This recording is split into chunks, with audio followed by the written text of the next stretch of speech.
tous, cette vidéo pour corriger l'exercice 19 de la page 131 intitulé Tracer et exploiter une caractéristique. Alors, on commence la lecture de l'exercice.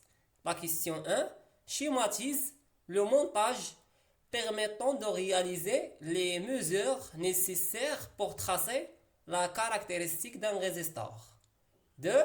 On a obtenu les mesures regroupées dans le tableau ci-dessous. Dans une feuille de papier millimétré, trace la caractéristique de ce résistor. 3. Détermine la valeur de la résistance du résistor. La correction, question 1, schématise le montage permettant de réaliser les mesures nécessaires pour tracer la caractéristique d'un résistor. Alors, on réalise le montage ci-contre comportant en série un générateur de tension continue réglable, un conducteur ohmique de résistance R et un interrupteur et un ampèremètre, puis un voltmètre aux bornes du conducteur ohmique, comme montre le montage ci-contre. La question 2, on a obtenu les mesures regroupées dans le tableau ci-dessous. Dans une feuille de papier millimétré, trace la caractéristique de ce résistor. Alors, on a les valeurs de l'intensité et les valeurs correspondant de la tension électrique.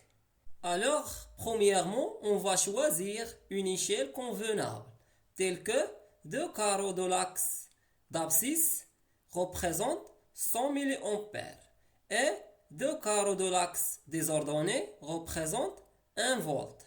Et puis, on représente les coordonnées de chaque point 0, 0 jusqu'à le point de coordonnées 333, 4.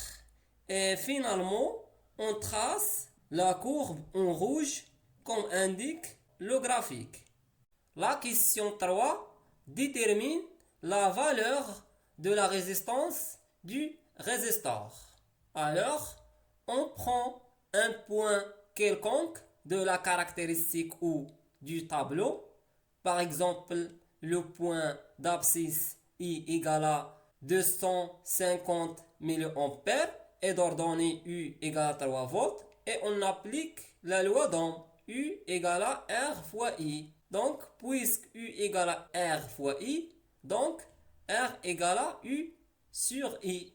Et on a U égale à 3 volts et I égale à 250 mA égale à 0,25 ampères. Application numérique, R égale à 3 volts divisé par 0,25 ampères égale à 12 ohms. Et finalement, je vous remercie de votre attention et à bientôt.